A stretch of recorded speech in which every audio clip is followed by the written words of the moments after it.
Welcome to another exciting episode of our weekly entertainment podcast. It's called Spitball Media. We're just going to spit out the top entertainment stories of the week, want some cool movie trailers, and more. My name is John Draper. Joining me, the Prince of Philadelphia. His name is Shaheen. Shah, how you doing, man? As good as I can be. Hanging in there, man. Same old, same old. Yes, Excited to be here. Yes. How is the weather in Philly? It is, it's hitting, spring is coming. It was nice earlier, but now I feel like it's getting cold as shit. You don't got At this night, rain, it's this cold. torrential rain that's going through? No, we've had rain the last 2 days, but it's been quiet today. But earlier felt nice. here. Like I was out in a hoodie earlier and Oh, wow. walking my dogs, and now I got to put a jacket back on. So Yeah, no shit. It's switching over to freezing rain. What fun. And of course, he is the king of the Midwest. His name is Bisho O'Brien. Bisho O'Brien, that's a lovely shirt you got there. You're rocking. Thank you. It is a Star Wars shirt, silhouetting Darth Vader as the lovely Death Star from the first film, and a TIE fighter flying over. I don't even know where I'm pointing. Where do you get all these wonderful shirts? You and Shah always have the cool shirts. You can get them at bigfatmidwesternguy.com. That's where I get all my stuff. Okay. No, I don't know. I think my wife picked this up. I thought she went to like one of these boutique shops online because it was super comfortable and soft material. And I was like, this is the best. And she's like, dude, I got it from Walmart for like $10. Yeah, sometimes that happens. Shah, where do you get all those wonderful shirts? You get not Rotten Cotton. You get some of these from, right? Where do you get these from? no, I got a bunch from like gutter grabs or gutter garbs. Yeah. Garbs. Gutter Garbs. Yeah. Shit, I don't know. Bisho, I sent it to you. Like I bought from like 10 different fucking vendors. I just forget all the names. Remember when I spent all that money in like 1 week? I remember something like this. I do remember. Yeah, I something just forget like what it was. You're like, yo, I dropped rags. like $500 on shirts. Cavity Like colors.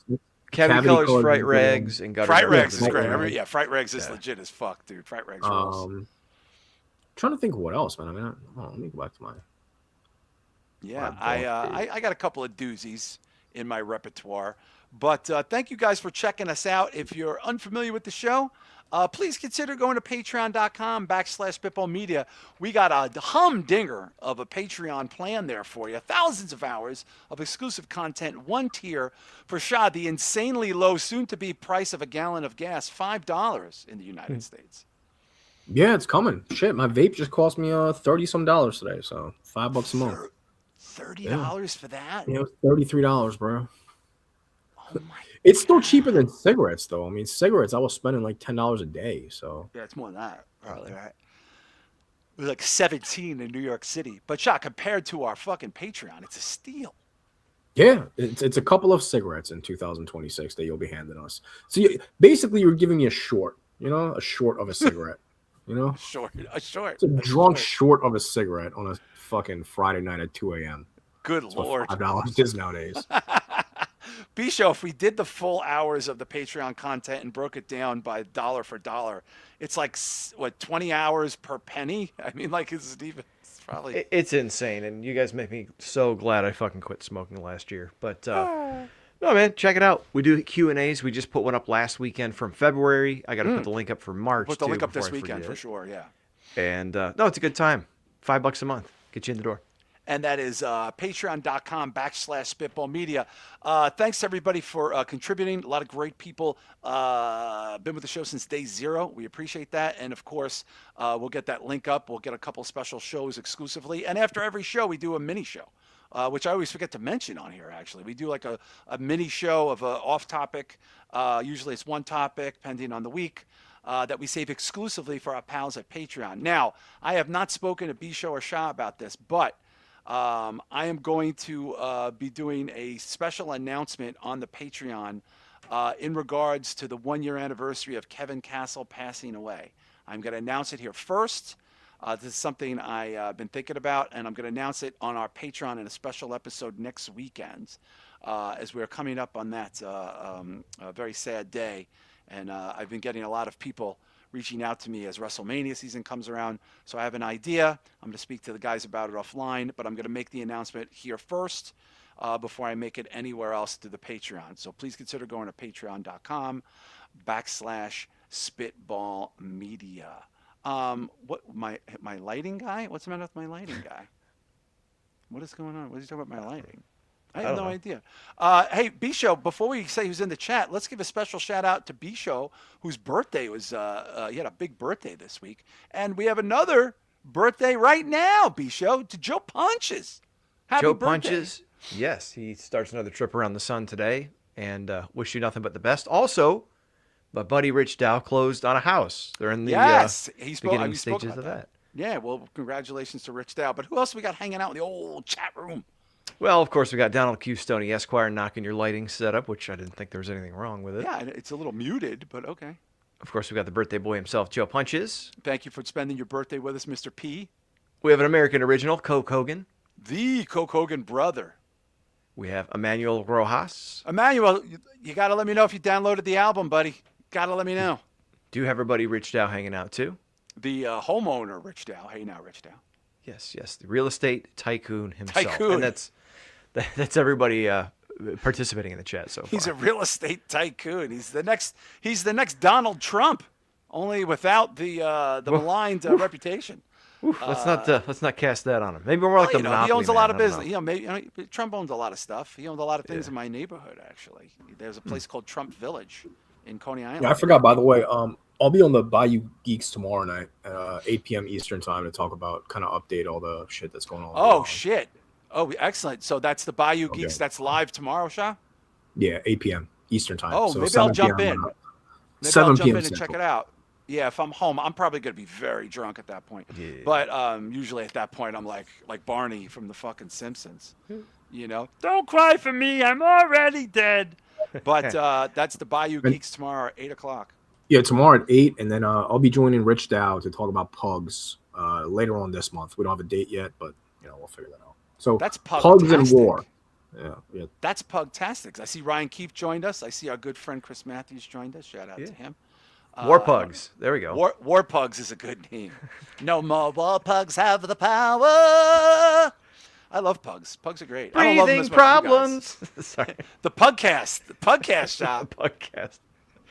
Shah's a pug enthusiast. Don't give Rich any more ideas for any shows. He's already loaded on his calendar. Shah, doesn't Rich have multiple pugs too? Like you've had multiple pugs. Yeah, I used to have multiple. Yeah, I believe he's got 2. So, yeah, okay. All right. Shah had 3 at one point. Shah had 3 for a good while. Well, actually, technically, I had 7 at one point when they had a litter. So you had 7 pugs at one point? Yeah, when they had a litter. That's pugrageous. Yeah, that's 7. Oh 7 my at one God. time. That's pugrageous. They're very fun dogs. I dig the vibe of those pugs. I've never had one. I totally dig the vibe of those pugs. I just have Miss Winnie Pickles, and she's a hand. Trust me, you can't have 2 Winnie Pickles. You would not. I am too old for this fucking life to have 2 Winnie Pickles. I blow my fucking brains out. But thank you to the birthday boy, Joe Punches, good friend of the show. Bishop Brian, did you have a nice birthday yourself? Yeah, it was kind of chill, man. We didn't really have much time, and my kids wanted to go see like a high school rendition of Frozen at their local school system yesterday. Wow, what every father would want. Yes. Although I haven't been to a musical or anything like that since high school, so it was fine, man. And that was one of the kids' favorite shows when they were little too. So just spending the day having pizza at a barcade and then going over that. Wow. It was cool, man. And next year you and Shah, the big 4-0 next year. My God. Yeah. Did I show you guys our original plan, which we're going to try to do in a couple weeks when we're not busy, is the Pale Horse. There's a bar that just opened downtown Toledo, and it's all horror themed. It's like horror decor, shit on the walls. And then in the main bar, they have like a giant screen, and they just show like Shudder feed for horror movies all the time. Oh, that's dope, yo. They had some kind of metal or hardcore band like event there on Friday. I'm sure they did. So, I'm sure they did. It's a cool What's little the name place, of the place? I want to check it out. The Pale Horse. The Pale Horse. There's probably a million of them. Oh, Rams fan is joining us as well. Shout out to the metronome, the Rams fan himself. Metatron. The Metatron. That's fucking such a good movie. That's a good fucking movie, I have to admit. If you heard God's voice, it would cave in your head and explode your ears, or however the fuck he says. Yeah. Is that your favorite Kevin Smith movie, Bisha? Yeah, it might be. Do you have a favorite? Shah, do you have a favorite Kevin Smith movie? He's got a couple of bangers. Can't front on Kevin Smith's good shit. Well, I think the Iranians froze Shah's feet again. Oh no. These fucking that regime is trying to fucking. Yeah. What's your favorite Kevin Smith movie? Me? What's your favorite Kevin Smith movie? Dude, I have to. Dude, mine is nobody's favorite, and it's my favorite. I'll defend it to the day. You probably know what I'm gonna say. Oh, let's get Shah back in here. Ooh, there we go. Oh, there you go. Shah, can you hear us? Yeah, it's just this is gonna be an ongoing thing ever since the war. I know, has yeah, they're started trying to and all this fucking shit. they're trying to stifle you, yo. I lose my internet all the time. That's so my fucked shit's up, slow. man. That's so I'm not an fucked idiot. up. My phone is going slow. It echoes. Like that's ridiculous. Shah, I was asking you your favorite Kevin Smith movie. Oh shit, definitely Dogma by a landslide. Yeah, I was gonna say. I had a feeling you were gonna say Dogma. Bisho, what's yours? Probably, if not Dogma, maybe Clerks. Okay, somebody already dropped mine. Don Stoney called mine. It's Mallrats. I fucking love Mallrats, yo. I love it. I can watch it over and over again. I love everything about it. The comic tie-in, just the seedy mall shit. I think it's a banger. Do you like Mallrats, Shah? I do, but I agree with Drew Yari. I love Jay and Silent Bob. I think that's probably my second it's so favorite. good. The Strike Back is amazing. It's also, amazing. Ryan Keefe mentioned Clerks 2. I would argue with anyone. Clerks 2 is better than Clerks 2. I think Clerks 2's got fucked up shit. It's better, bro. Yeah, it's better. Yeah. So Clerks that's probably got some fucked up shit. That's probably my top 3 is Dogma, Jay and Silent Bob, Clerks 2, and then probably I don't know.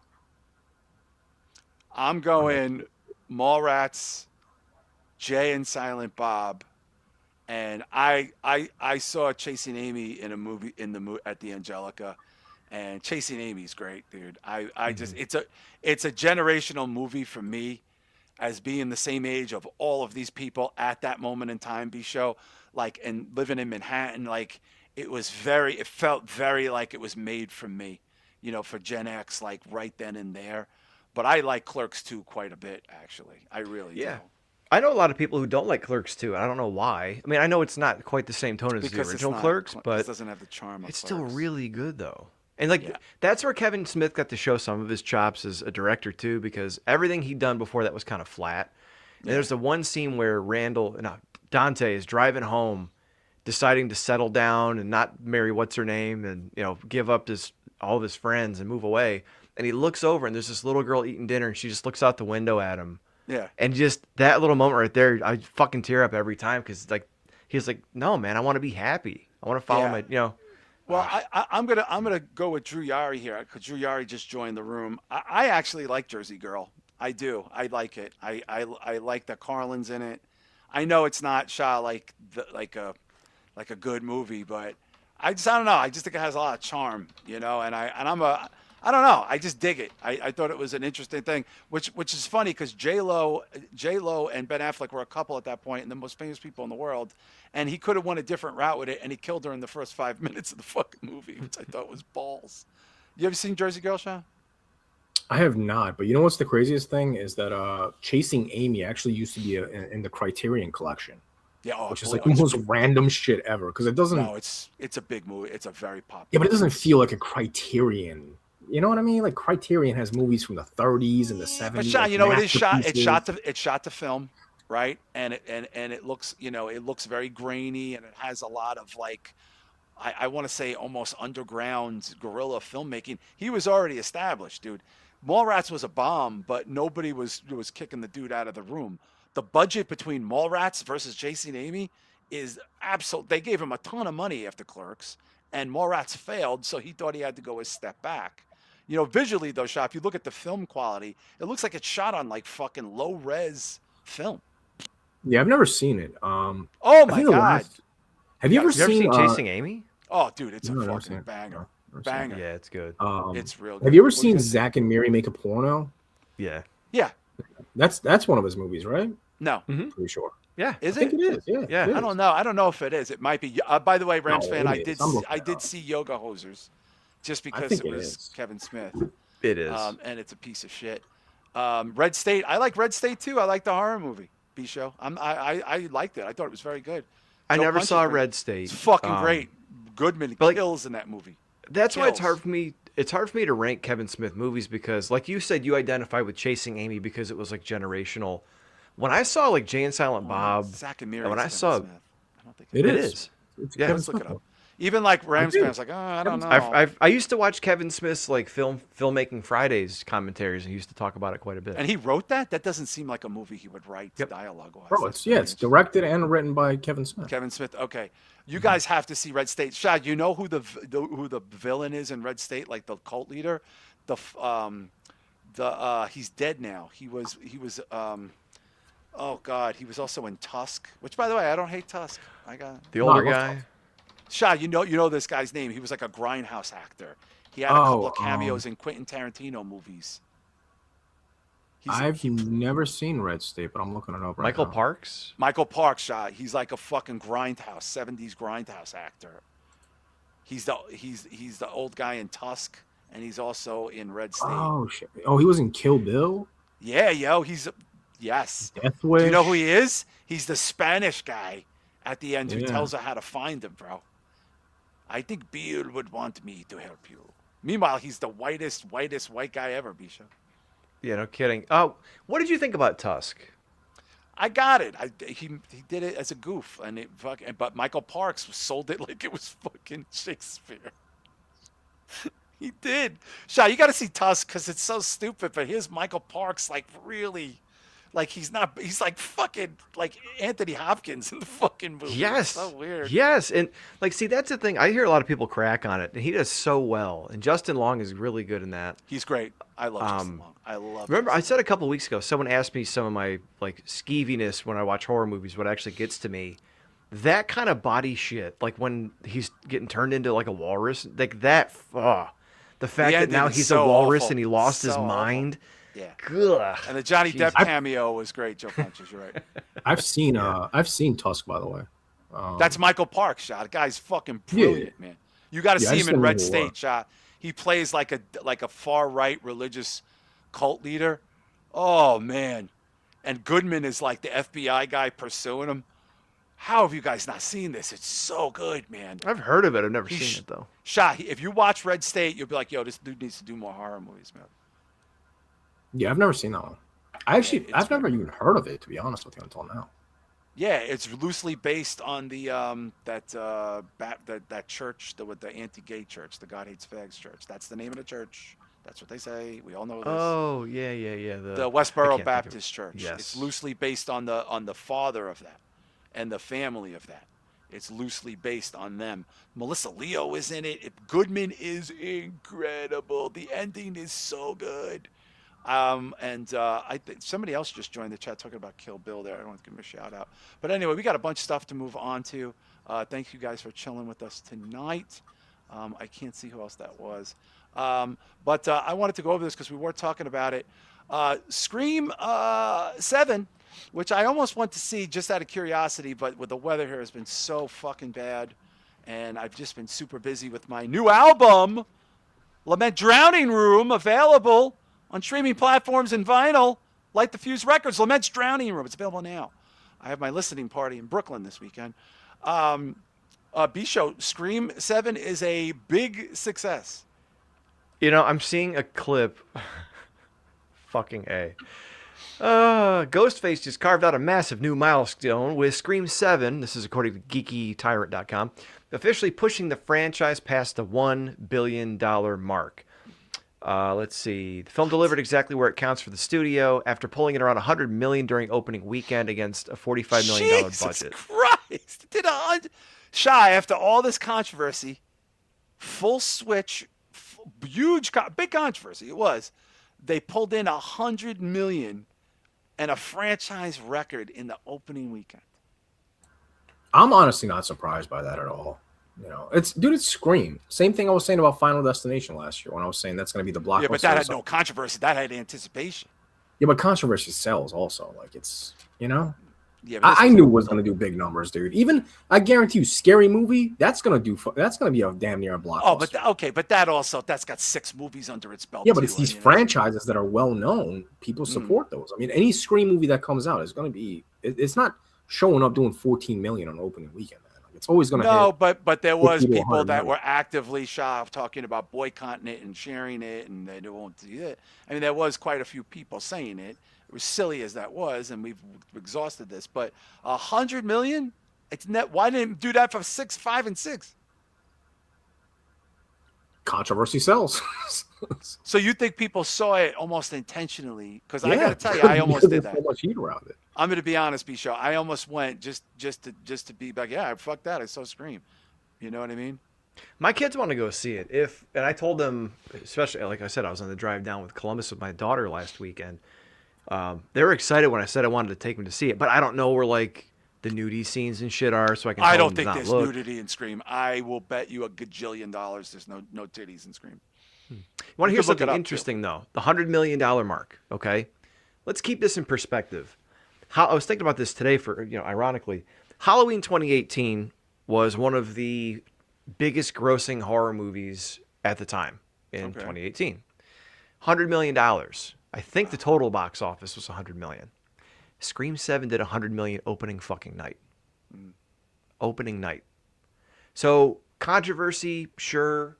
Maybe it was Nev Campbell coming back and the successful formula, and people felt member berries because they brought back other characters again. I don't know, but no, it's weird. I'm getting to this point where like I'm really starting to think that, much like wrestling, the internet people talking is a lot of hot air, and most people have no fucking clue what's going on when it comes to that stuff. Well, I think that's obvious, and Shah, that couldn't be more obvious in what's going on in the world right now. Is that the internet is not real life. Yeah, and I just didn't want to bring up war again, but I was actually going to make that analogy. That no, you're totally right. I don't give a shit what people say because they don't stand on it. It doesn't mean anything. They flip flop. It's nothing. Everything is meaningless to me nowadays, bro. I don't care what anybody says. I don't believe you. I don't trust anyone. It's kind of where I stand. I take it day by day. Yeah. I do think it's interesting though, because had they B-Show gone with the original plot, whatever the fuck that was for 7, probably wouldn't have done this. Probably would have done well, but not like this. Yeah, I mean, look, I think Jenna Ortega as the It Girl is kind of going stale a little bit. She's been in a lot, a little overexposed. She's a little weird. Yeah, she's just a strange. She's becoming a strange young adult. And as much as like Melissa Barrera was fine in those movies, I don't think she's enough to sell a franchise on. Oh hell no! So no. In fact, she was in that ballerina movie, and it did fine, but like it wasn't. The vampire movie, yeah, it was okay. Yeah, it was okay. She was the lead in that, but she's not a box office person, but she was in a box office franchise. I'm curious to see how it does this weekend because it will have some horror competition in a very strange way with the opening of Maggie Gyllenhaal's The Bride, starring Jessie Buckley, who may or may not win an Academy Award in the next couple weeks for her Hamnet performance. It seems like she's a shoo-in to win her 2nd Academy Award. Technically, she should have had 3 because she should have won one for men, but we won't get into that. And of course, Christian Bale. And it also has Jake Gyllenhaal and some other people in it and so forth. Now, here's an interesting story, Shah. The New York Post, okay, not exactly the most, the greatest newspaper in the world, but it's the New York Post. The reporter for the New York Post said The Bride is literally one of the worst movies he has ever seen in his entire career covering cinema. Yet Bloody Disgusting said it's amazing. But I want to get into this. What does this say, B-Show? This I'm trying to find out, but I'm getting so many ads from the stupid fucking New York Post that it won't scroll. So yeah, I'll try to find Plan B. But Shah, now this is fascinating. You have the New York Post saying maybe one of the worst films this person has ever seen in their whole career, and Bloody Disgusting calling it great. Yeah, I mean, not to go on a whole tangent on New York City, man, but respectfully, I just don't trust New York anymore, man. After what's happening in New York right now, after reading a fucking New York Times article yesterday where they said the Ayatollah is a martyr, and now this from the New York Post. Yeah. I don't trust New York, man. Whatever New York is saying, I'm going the opposite way. So if they're saying it's a dog shit movie, it's probably going to be phenomenal. Yeah. Well, listen, I am Brooklyn born, Brooklyn bound, but I don't make excuses. It's a different New York, man. I don't know what. It's not my New York, right? It's not the New York. I left New York 12 years ago.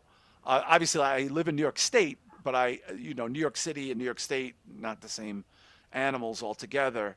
That's kind of like Paris, Texas, and Paris, France. Bisho. But Bisho, what is this guy saying? If we could just pull some of his quotes here from the post, and then I might want to pull up Bloody Disgusting.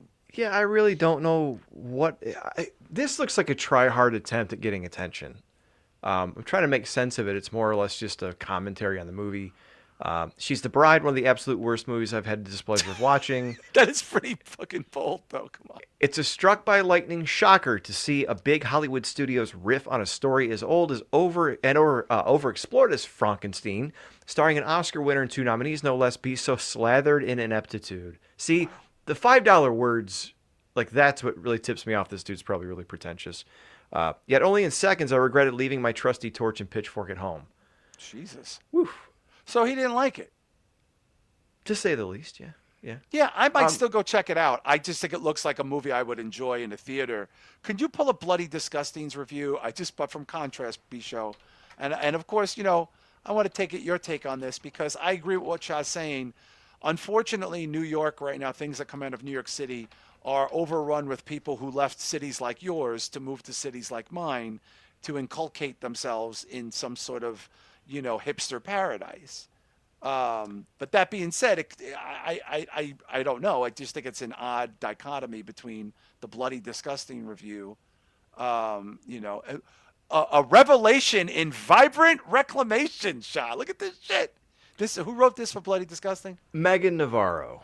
Okay, she's a bit of a fucking, Yep. she's a little too on the. But still, the overall, I trust, Bloody Disgusting a little bit more than the New York Post when it comes to movies. I do too, especially in this genre. Yeah, exactly. So, I mean, I think my taste aligns with, Bloody Disgusting a little bit more than probably the New York Post. Because, again, they were behind movies like, Terrifier and shit like that. So they know what the horror fans want. I mean, the site is called Bloody Disgusting, for God's sake. So they kind of specialize in this. So I trust them. Yeah. All right. Let me. I like Megan Navarro. I follow her on Twitter. I probably should only follow her articles that she writes because the Twitter. Well, I don't even think she's on Twitter anymore, to be honest with you. I think she went to Blue Sky. If that tells you anything. That tells you a lot, though. And I don't know who to trust anymore because like I've talked to and interacted with some great people who do reviews or who write for Bloody Disgusting, or one I interviewed a few times who writes for Fango. Very cool, Anya Stanley. But there tends to be a very compensatory, I don't know how you say the word, attitude in horror circles around movies like this. Women led, women acted, and that's fine because you need support. But then you get the people from the New York Post who are trying to make a name and get attention, just going, like, this is the state to me of journalism in general. I never know if something's really going to be good, if someone's overhyping someone because of agenda, or if they're going off because they want clicks. And I really don't know. I would trust Megan Navarro before the New York Post guy, but I also know that she leans a little heavy in those circles too. Yeah. The one thing I found interesting was there was a Maggie Gyllenhaal quote over the couple days prior where she said when she watched the original Bride of Frankenstein, it's called The Bride of Frankenstein, and she has no dialogue. Yeah. How much dialogue does the creature Frankenstein have in those movies? Friend! Yeah. You know what I mean? So, like, I get the point, and she wanted to focus more on the bride. And I like the way that they're doing this. But when I hear shit like that, and then I hear certain people jump on board, I don't know, man. I'm curious, but I'm walking in cautiously optimistic, Yeah, first of all, I like Maggie Gyllenhaal a lot, actually. I think she's very cool. And I like she's done a lot of small things when she's a bigger star. She was great on The Deuce on HBO, if you've never seen it.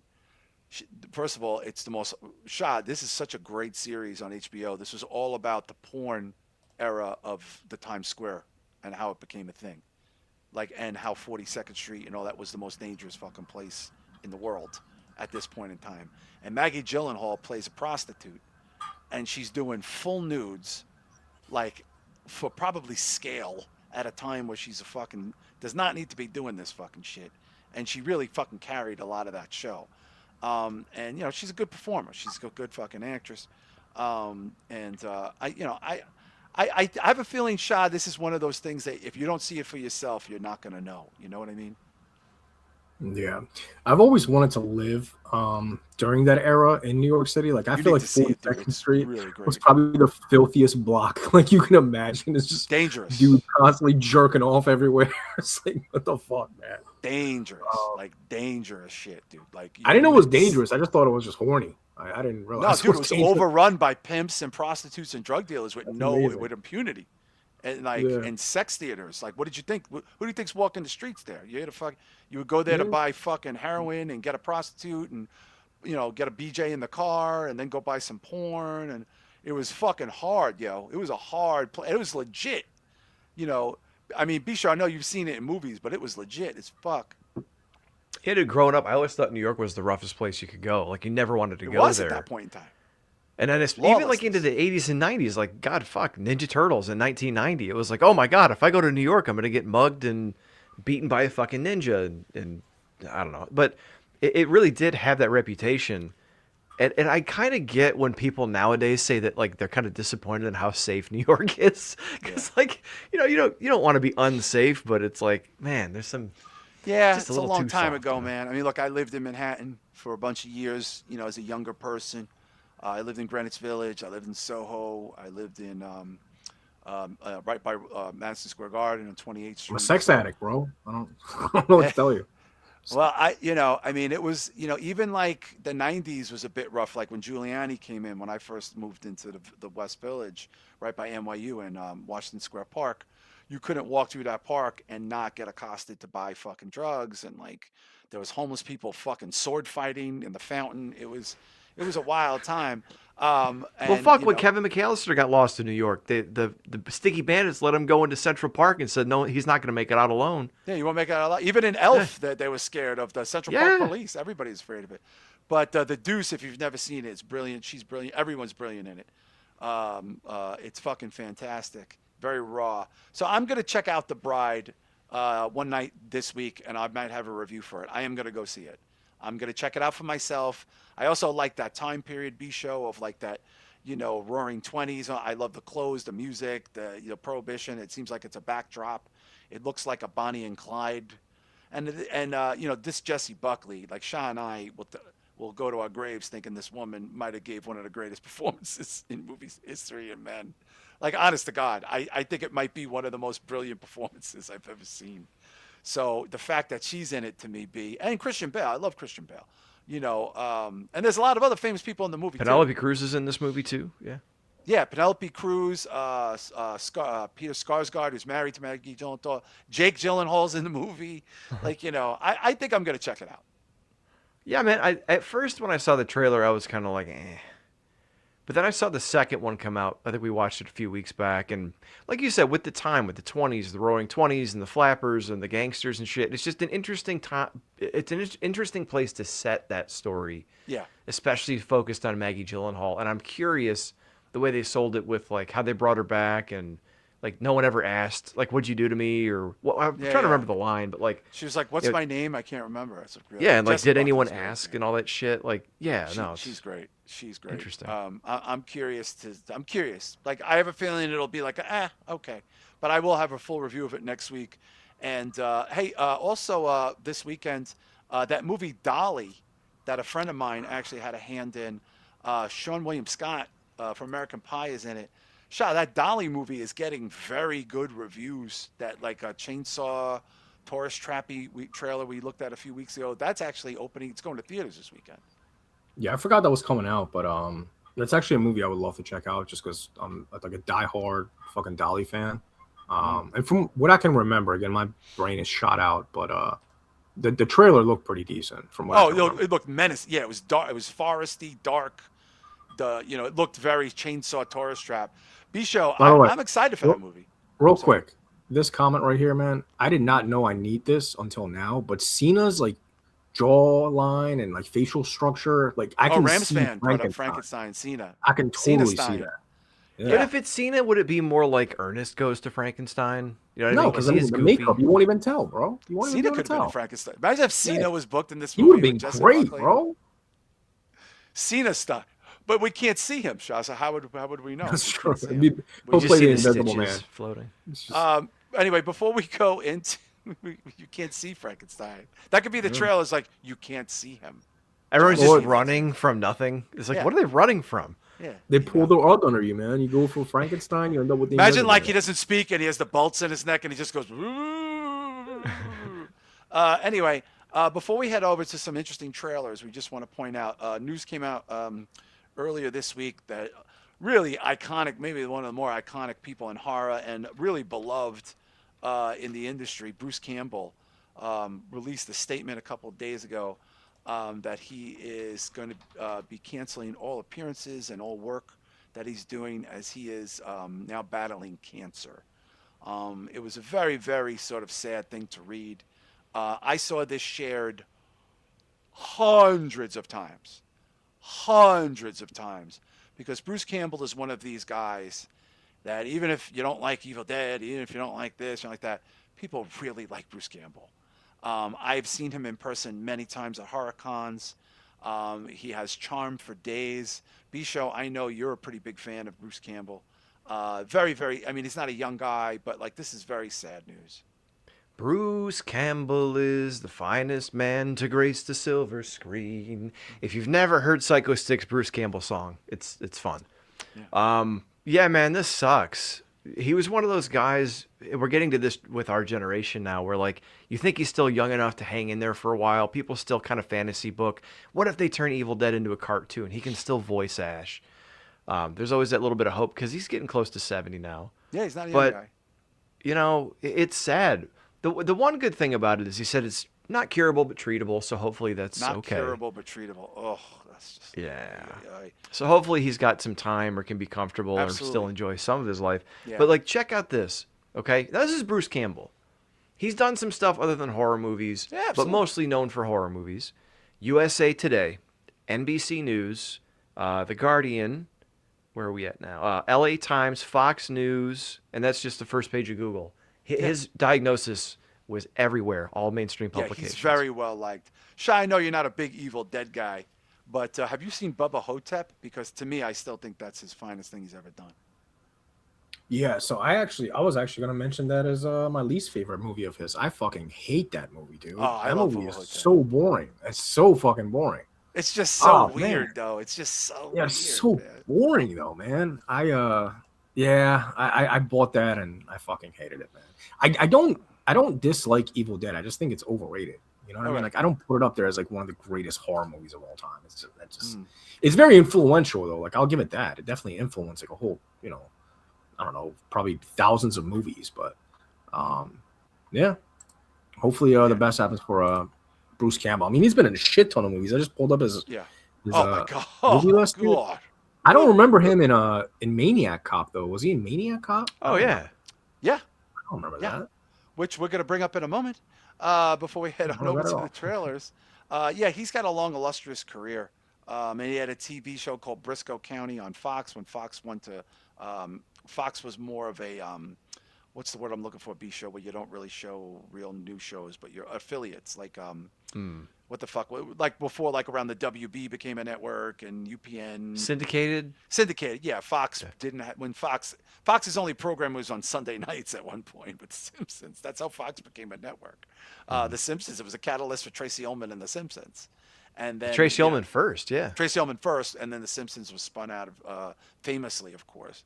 It's funny now because Fox is such a big player and they have the FX network. But Bruce Campbell was in Maniac Cop. And B-Show, interesting enough, we have Maniac Cop news out of fucking nowhere. And I know, Shah, you're a big Maniac Cop fan, aren't you?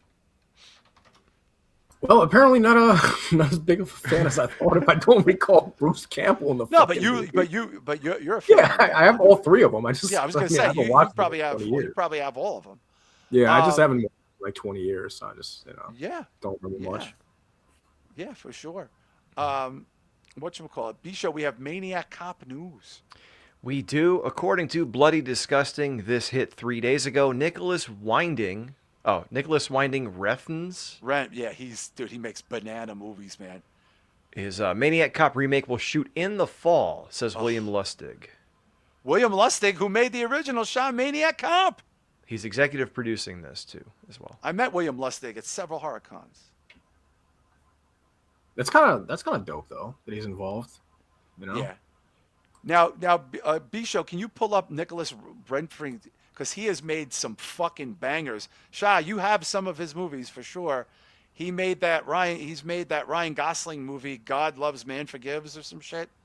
Oh, yeah. God Only God Loves, forgives. Only Only God God. Forgives. That Right. movie's a banger, yo. Do you Yeah, like that that's a movie? dope movie. Hell yeah. That's a Hell yeah. fucking dude. It opens up so fucking raw and nasty with the pedophile shit and his brother, and then it's just like, what the fuck? What a stylized motherfucker he is.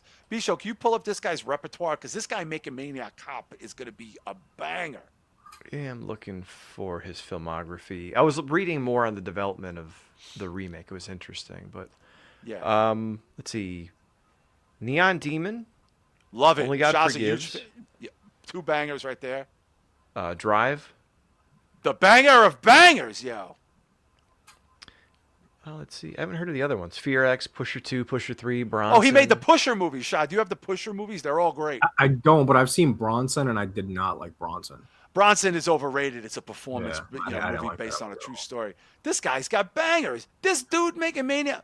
I've seen that Viking movie for sure. Which honestly, dude, it's surprising because all these movies that I'm reading, like Neon Demon, God Forgives, and Oh, Drive, they're oh, all like neon colored movies. Like you can tell the same director made those. And then he does Bronson, which honestly looked like shit. Like that looked like an indie movie. You know what I mean? Like it didn't.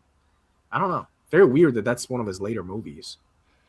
yeah. I mean, it's a cult. Really soft. Bronson has a cult following because it's a true story, and it Right. launched the career of that actor who went on to a lot of shit, Eric Bana. But Bisho, excuse me, Drew Yari says he wants the jacket from Drive. Yeah, my brother Mike has been trying to get that jacket for a long time, the Oh, Scorpion they sell jacket. those at I think it's on FYE. You can grab them. Yeah, They I'm have them. fairly certain they do sell them. Joey Bisho, Janela used to come out with them. that was his ring with gear. that jacket, yeah, that jacket's That was his ring gear. badass. Yeah. Yeah, that was his ring gear. Damn, that motherfucker.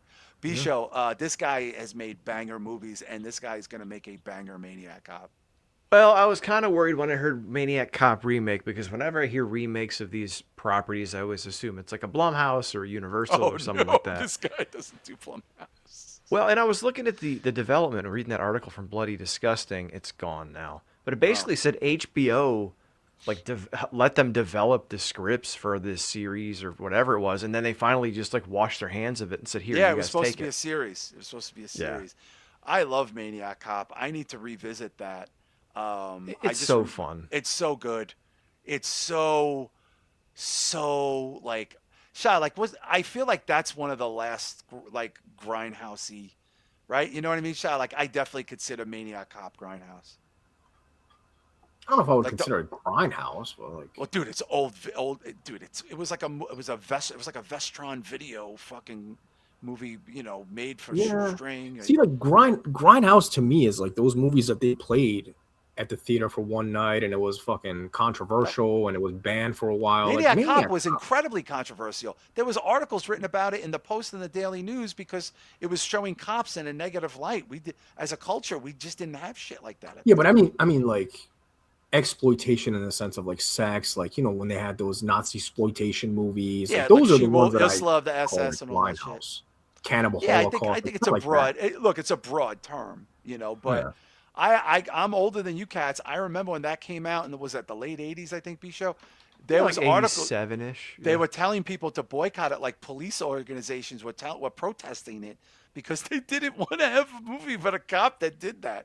It was just like you guys got to remember the world was a very different place, man. Just like when Santa Claus and fucking Silent Night, Deadly Night, they were protesting at the theater in Oceana in Brooklyn. When I was a kid, they were protesting this too. So that's why I put it in that sort of category. By the way, Silent Night, Deadly Night's probably going to be hitting Shutter pretty soon. We got I a just couple. got it this Anybody? week. Just arrived on Tuesday. Yeah, Are you going to watch haven't it? seen it yet. Probably soon. Probably not this weekend, but it just Okay. came in. Okay. So we got some banger trailers that we want to get to in the horror world. And one of them is a movie we tried to get to a couple weeks ago. I still can't get over this title. And it stars Gillian Anderson, of all people. I saw a couple write ups for this. The real name for it is not Teenage Sex and Death. What is it, Bijou? It's Teenage Sex and Death in something county or Yeah. something? Like Teenage Sex and Death at Camp Miasma. Miasma. I'm sorry, I gotta say, this might be a great movie, but that title is fucking terrible. You know the movie has to be good if you're going to put that out there. Let's take a look at this trailer. Uh, Very strange conceptual movie about final girls. Plan B. I've heard of Plan B. Oh, movie. Okay. You can always turn it off. I already like the way this looks. Jane Shore. It's a horror remake. Wow, that looks great. This looks great already, just visually. Oh, the TV glow. This looks like that. Okay. Couldn't get into it, but it's... Whoa, look at this shit, Shah. What does that remind you of? Look at this. Video drone shit. Look at these visuals, man. That's Gillian Anderson.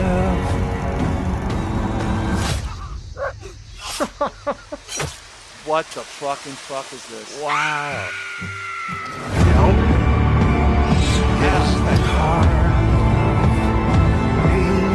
Rise, little Yo. death. Rise. Wow. There is a hole at the bottom of the lake where the movies come from. He always comes back. What? Whoa. Okay, Shah. I think this looks fucking great, yo. Yeah, I don't know what the hell I just saw, but I really liked it. It's a movie also, right? They did Yeah, theaters, yeah. they did The Substance, I think. Yeah, Mubi is Mubi, that yeah. far. Yeah, they now have a streaming service that they launched on the back of The Substance. But Shah, this looks fucking awesome. Yeah, no, visually too, man. It kind of reminds me of Beau Was Afraid. As I was far gonna as say the a little visual. David Lynchy, to be honest, color wise. I'm saying Beau Was Afraid Those because of deep the blues, scenes.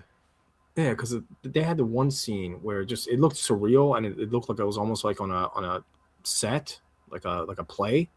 So it kind of reminded me of that a little bit.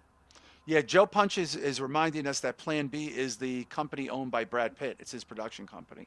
Bisho, can we pull the plot up of this? Because I think visually this is like, if I saw this before a film, dude, I would be sitting there going, I need to know what the fuck this is immediately. What's the movie called? I could not get Teenage- into I Saw the TV Glow. I just didn't really like any of the people in it. Yeah, I Couldn't tried. get I into couldn't. it. I I couldn't watch it tried, either. and many people have said that. I was impressed, Shah, with the style, but substance-wise, couldn't get into it. I Yeah, didn't I like fell anybody. asleep. Yeah. Couldn't get Yeah, I into fell it. asleep 30 minutes into it, man. I couldn't make it. Yeah, couldn't make it. All right, so a queer director making a slasher franchise sequel becomes obsessed with casting the original film's final girl, leading two women. Wow, this is written up terribly. Leading both women into psychological and sexual chaos. So it's about a girl trying to remake a slasher film many years later, and the original final girl, I assume, was Gillian Anderson, and something very odd happens in the movie. It's a cool concept, man. I like It's almost like a film come alive type of thing.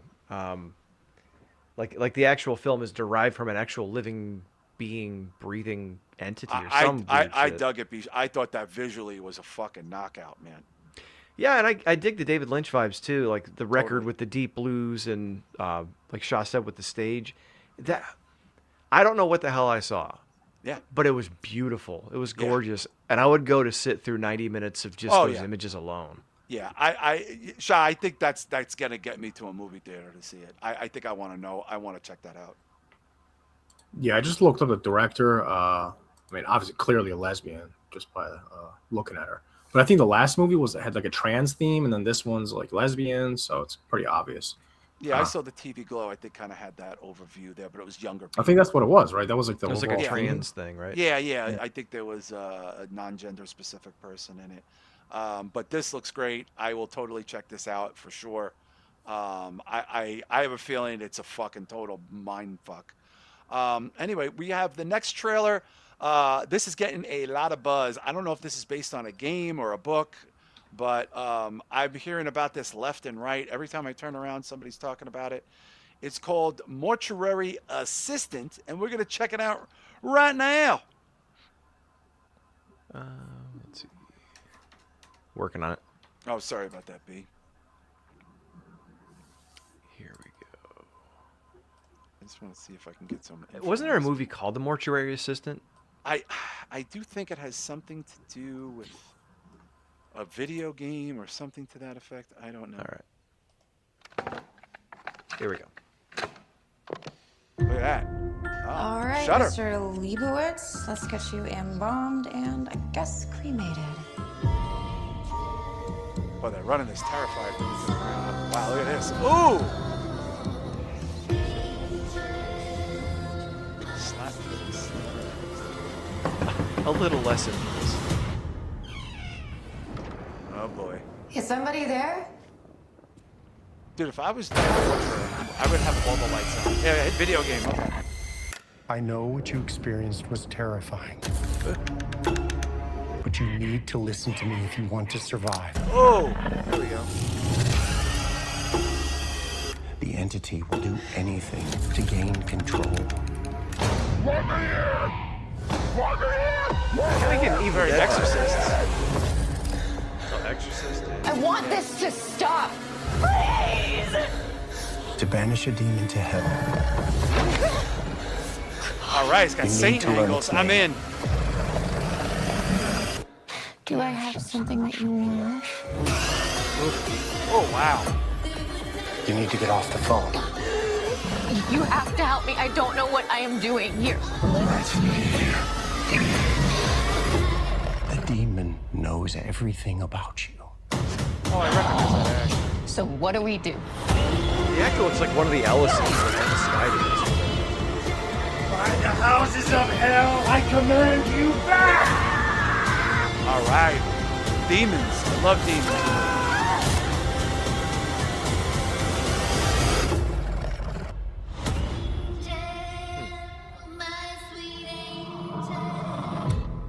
Wow, Shudder. Shudder is a busy motherfucker these days, huh? Yeah, Shutter's just pumping it out. This one's a tough call, man. It could really go either way. It could either be a complete piece of shit or it could be phenomenal. But kind of reminded me of Resident Evil at first.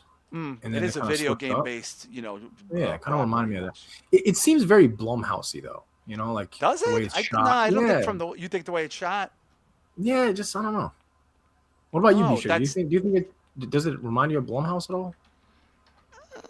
Not Like really. the sudden movements and the noises and shit. Like it's very Blumhousey. You know, with the I don't know. Like the I don't- jerky Yeah. CG You mean shit. the Yeah, jerky? yeah. yeah. Well, I didn't know to take it as like a jump scare, but I see what you're saying. Yeah. You know, I agree. It could go either way, but I think it's got a pretty big following from the video game. That's probably why it's getting shared a lot. It could be Bisha, very what's your good though. take Like on it doesn't look bad. Yeah, I it wanna- could be because it's got like the demon angle to it. Bisha, I think Shah's kind of hitting it there too. I feel like this is going to be one of those things we're either really going to like or be like, oh, this was not fucking good. Yeah, I mean, yeah, I was getting Evil Dead vibes a little bit, especially with like the white eyes and the banging on the window and trying to like the possession type of shit. And I think at this point I've just been around long enough to know that like it's things that are not imitating, but things inspired by other things that are inspired by other things. So I won't disqualify it for that. However, I did pick up on the herky jerky, like insidious type of, movements and shit. So could be good, interesting concept. Yeah. So I don't know. And the girl playing the title, the mortician's assistant or whatever, is a cute kid. So Yeah, she's from The Arrow. She's very cute. I thought I recognized her. And that guy Paul Sparks has been in like 1,000 things. A lot as a secondary character. I recognize his voice. He's been in a bunch of TV and things like that. But anyway, we're gonna keep it moving. Now, this is a documentary. Speaking of women in horror and contributions and so forth. This is a documentary about women in horror. I just saw the trailer for this yesterday. I believe this also might be a Shudder exclusive. I'm not 100% sure. But this is sort of an overview of the history of the contributions that women have made to horror, which, quite frankly, women in horror contribution-wise is massive. And it's probably not really recognized or talked about enough exactly how important women's contributions to being a part of horror would be, where it would be without women characters. I have no idea. It would be a sausage fest. But this is called 1,000 Women. It is a documentary. Action! There's this crazy idea that horror is not for women or that women are not fans of horror. There's a whole tribe of women who are just so into it. Women practically invented the horror genre. There's some deluded idea that talking about gender and horror is somehow a contemporary phenomenon. It's like, sit down, little boys. The grown-ups are talking. We're expected to behave certain ways in real life, but in horror films, no holds barred. Wow, they're showing a lot I've of always shit. just loved horror from a very inappropriately young age. It still gives me goosebumps. We have a lot of fears that we want to talk about. Horror is a critique of society, but you do it with zombies. Showing extra. I is that love extra? challenging the idea of what it means to be a good mother. Women make horror movies. That's what I want to do. There's a lot more to say on the topic.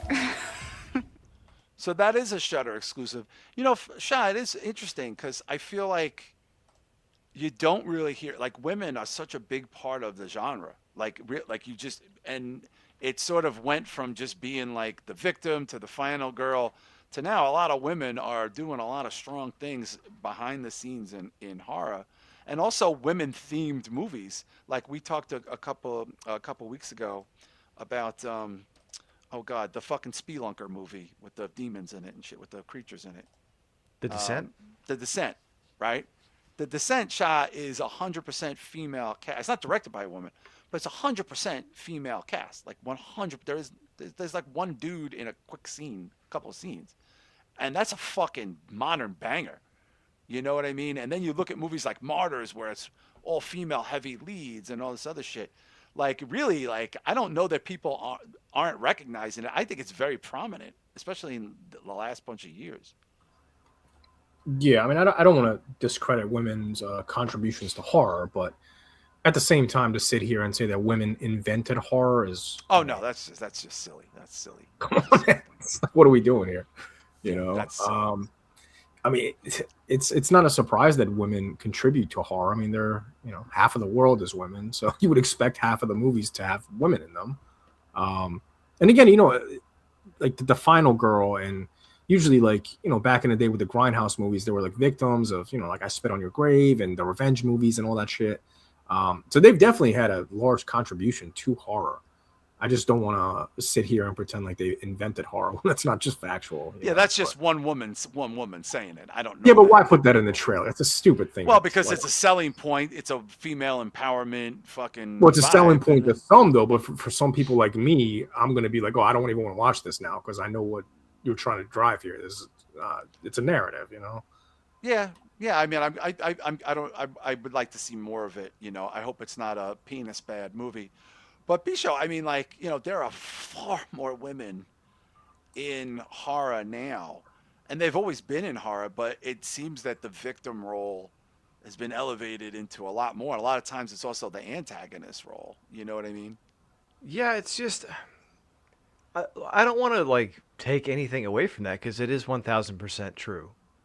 And I think women may be more important to horror than some of the men because you have the iconic characters, but without the emotional hook of the final girl or the damsel in distress or the person to have been wronged to now have revenge. Like, what do you have? That's the engine of a lot of those stories and that hook emotionally.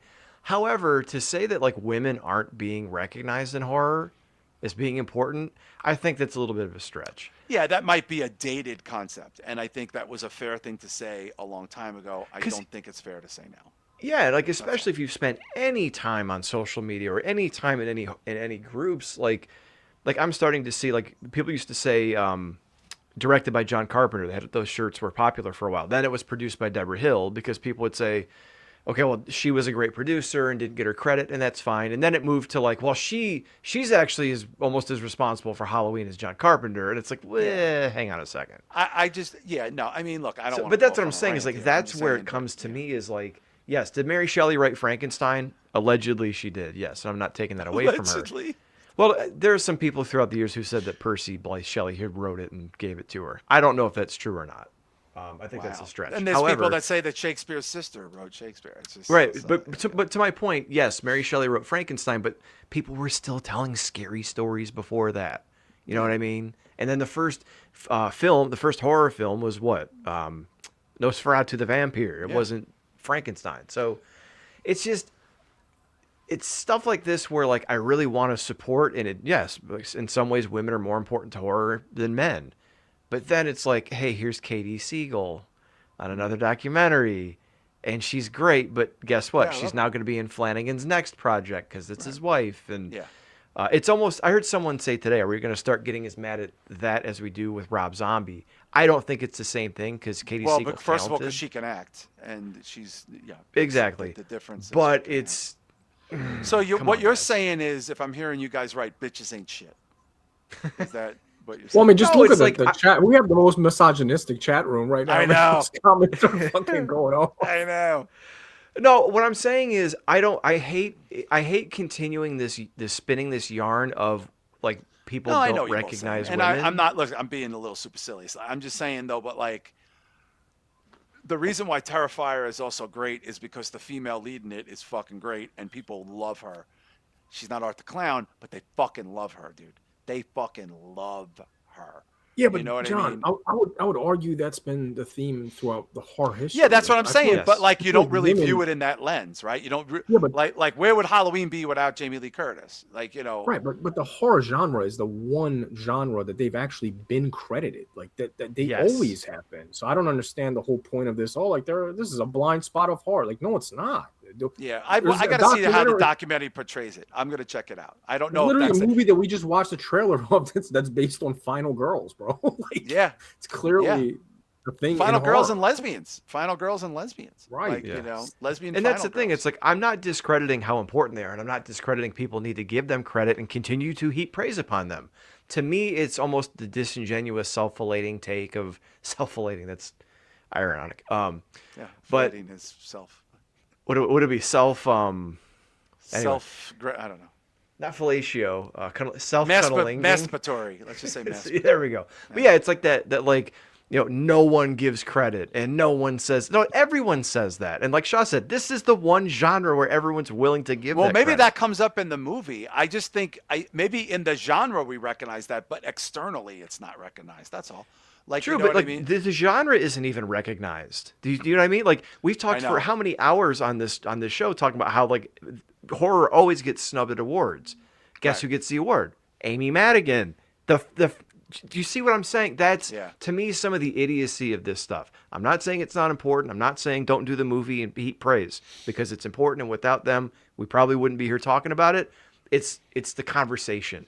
That's what gets me. And John, to your point, when you said like externally, people might not give them credit.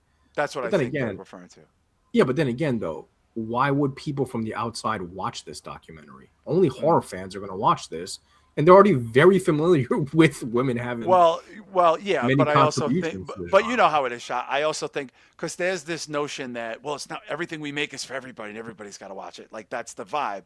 Like, you know, like 28 Bone Temple. When you both see Bone Temple, you're going to say easily one of my favorite movies of the year. And granted, it was written by one of the greatest writers in mine and Shah's, maybe one of our favorite writers, Al Carlin. But the directing in this movie is fucking fantastic. It's fucking perfect, actually.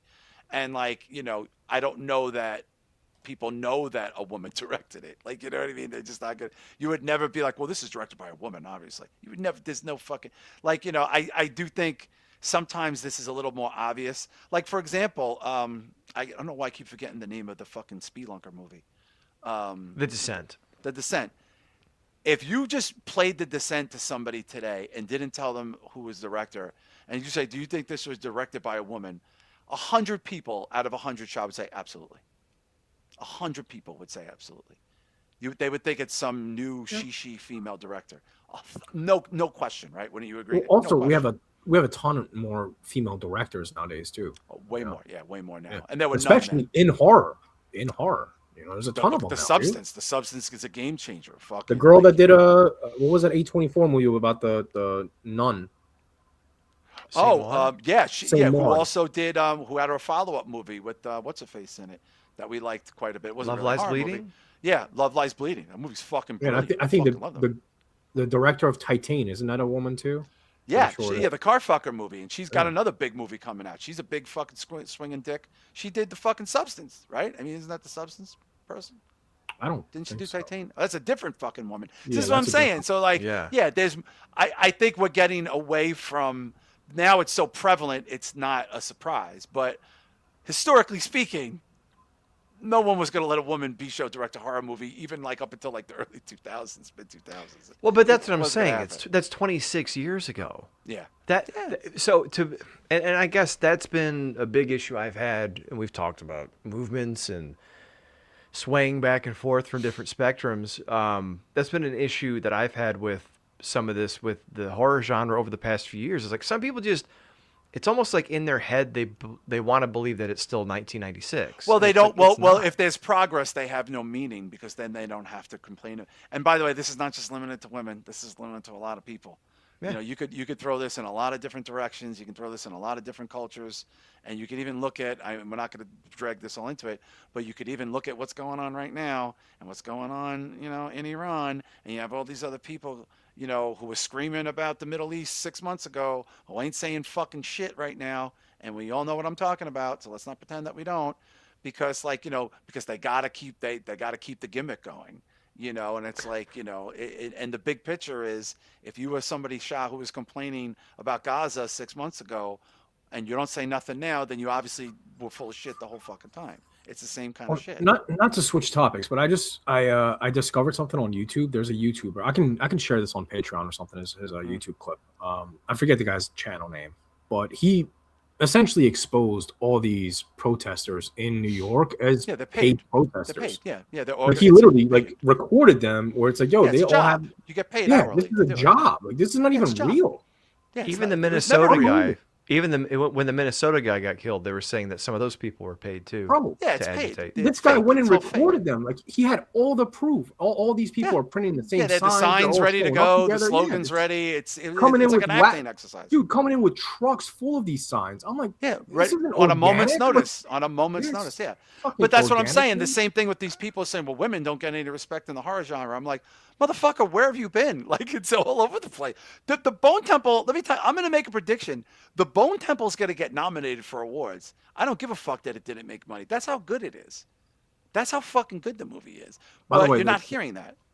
The director of Titan is, her name is Julia Carnell. She's doing that movie Alpha that we just watched the trailer for. Yeah, that looks fucking bananas. She's and just like the Substance, these are bangers. Like, and we got big people in it. She did Raw too. That was one of her first movies. Yeah, I love Raw. Yeah. Raw is fucking great. Raw was fucking great. Anyway, we got another trailer left. It's a creature feature, and it looks fun as fuck. You know, I'm a big fan of Bigfoot, just like my brother Kevin was a big fan of Bigfoot.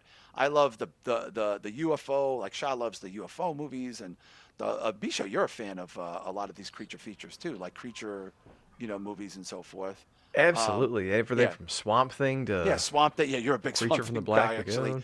Well, guess what? Love Bigfoot. I wish Bigfoot was provable. Yeah. Yeah. We have a new Yeti movie that looks really good, and it looks practical, and it looks like it's played, you know, for real. It's called the Yeti, of all things. We're going to check it out before we wrap up right now.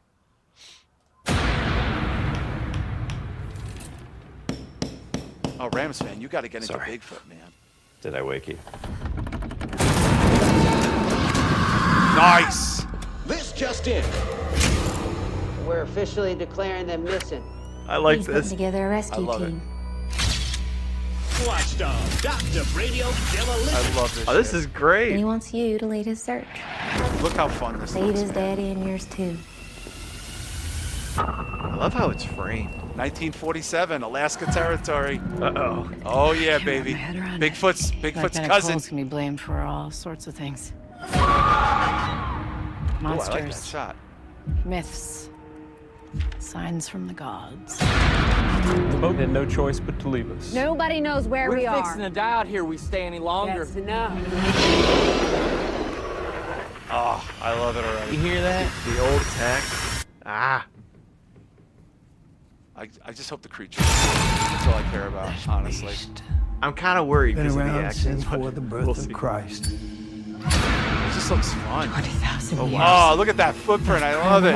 Oh, I love it. Please don't let it look bad. Please don't let it look bad. Please don't let it look. I'm probably not even going to see it. Yeah, they're not going to show it. I know, but I just want it to look cool. Who is that? I'm such a Bigfoot apologist. Everybody away from the window. I like this concept.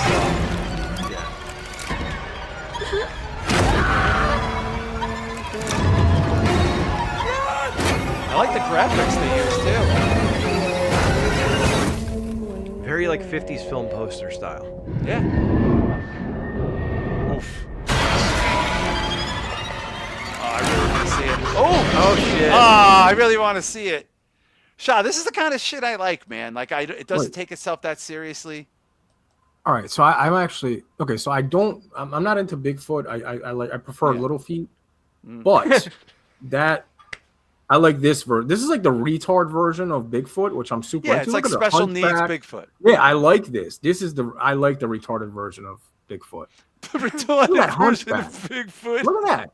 It looks so much better, bro. It's super practical, super dark, so you don't see the cheesiness of it too much. Well, it's not taking itself look too at that serious. lip. Look at its lip like hanging off. You can tell this is like. Oh, that looks fun, dude. That looks fun as fuck. Bisho, I could tell you. I know you're gonna watch this movie. Dude, the whole concept looks great. The only thing I'm worried about is if you've ever seen like the deleted scenes of the Wampa from Empire Strikes Back and how terrible it looks. Pretty terrible. That's why they didn't show it more. Yeah. I'm worried about this movie, although this thing looks a little bit more straightforward. It reminds me, its posture almost like the werewolf from The Howling, in a way. But no, man, I'm a fan. But guys, doesn't that look like a fun movie? Like honestly, like a fun 90 minutes shot like that. You'd be like, yeah, I'd watch that. Yeah, I haven't seen too many Bigfoot movies that I dislike. Honestly, I've only seen like Boggy Creek and It Exists. It Exists is pretty great too. Those are the only two Bigfoot movies I've ever seen. What is that? Oh, actually, no. I've seen the original Yeti, which, by the way, this graphic is. It's probably taken from that. It's taken from that. But that OG is terrible. But it's it's from like the 70s. Like you can't compare it. Yeah, I'm gonna check this out. I think this looks fun. I'll apologize for the acting for a Bigfoot movie, B-Show, anytime. Oh, by the way, Rams fan. Hold on, Rams fan says don't show us Bigfoot's wang in the film. Yeah. I forgot. There's a movie called Night of the Demon, and it's about Bigfoot, and they show his gigantic dick. And he's like walking around. He pulls off some dude's dick and he walks around with it the whole movie. It's fucking great. Look up Night of the Demon. Night of the Demon. It's a Bigfoot movie. Is it old or is it more modern? Yeah, yo, Bisho, can you pull it up real quick? Yeah. Just type in Night of the Demon, like Bigfoot's dick would be a good name for a cool band. Actually, it's not his dick. He pulls some dude's dick. He pulls. I think I have seen that scene. Yeah. That he pulls a dick off. Severn Films put it out on 4K. That's actually, oh my god! Talk about dude. They did a Bigfoot. Bigfoot. They did a statue of Bigfoot with the dick in its hand. Let me see. Yeah, look at this. Oh, I've seen this. No, It looks like John Travolta in a bad Bigfoot costume. Wow, that looks like me. Actually, dude, that looks like the Ultimate Warrior. Dude, that's an Ultimate Warrior. Dude, they should play the dun when he comes out. That'd be amazing. Yeah, here we go, shaking the ropes. Yeah, dude, he's shaking like Ultimate Warrior. Bro, what year is this from? This is the same person, bro. This is him. That looks a lot like me. 1980. Yeah, that's the totally hair. This looks like it was made for $3 less than what they made Maniac with. Well, I'll tell you what.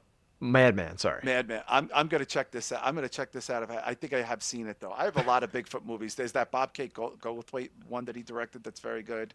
I don't know. This is a really fun movie though. You'll have fun with it. It's a very fun movie. Yeah, it just looks like a guy who's pulling off dicks.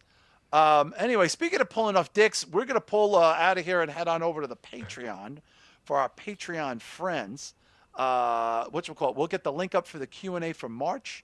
I'm going to be doing a special show the following weekend. I'm going to make a very special announcement that I'm saving exclusively for the Patreon. So please consider going to patreon.com/spitballmedia, $5.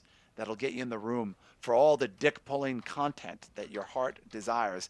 And please download my album, Lament Drowning Room, on Spotify, on Apple Music, on Amazon. You want to do Lament Drowning Room, just put those two things together. It's a full-length album that I made when I was 19 years old. And if you're not looking too closely, I'm not 19. And I haven't been for a very, very long time. But it just got released for the first time with some unreleased material, remastered, remixed, new layout, and the vinyl. is available on Light the Fuse Records. And of course, if you're feeling froggy in New York City, I'm going to be at the Monroe Pub in Park Slope. That's MONRO Pub on 5th Avenue, 8 p.m. My brother Mike is DJing. We're having a listening party. All the cool kids are going to be there. So please check that out. Let's plug some of our friends. Let's plug the Necromaniacs podcast. And of course, Shah, let's remind everybody the shows you're going to be on here real quick. Yes, I'll be on the Bayou Geeks tomorrow, 8 p.m. Eastern Time, 7 p.m. Central Time, and then I will be on the Rich Dow podcast later on. Date to be determined. So TBD. And of course, check out the Rich Dow podcast there. And of course, check out our friend Cleric Chaos podcast. I always conflate it with a Cro-Mags album. Cheating Death. Cheating Death. I always want to call it Near Death Experience. The Drew Yari Experience. We have Cheating Death. We have the Drew Yari Experience. We have the Necromaniacs. And Drew Yari and Joe Punches just started a movie and TV podcast. Oh, excellent. It's called Lunches with Punches, I believe. There we go. Yeah, I did remember that. Nobody even had to tell me that, and I just remembered it. And of course, thank you guys for hanging out with us. We hope you guys have a great weekend. And Javid Shah, we'll see you on the regular show next week. Javid Shah. Fuck the MEK. Shah.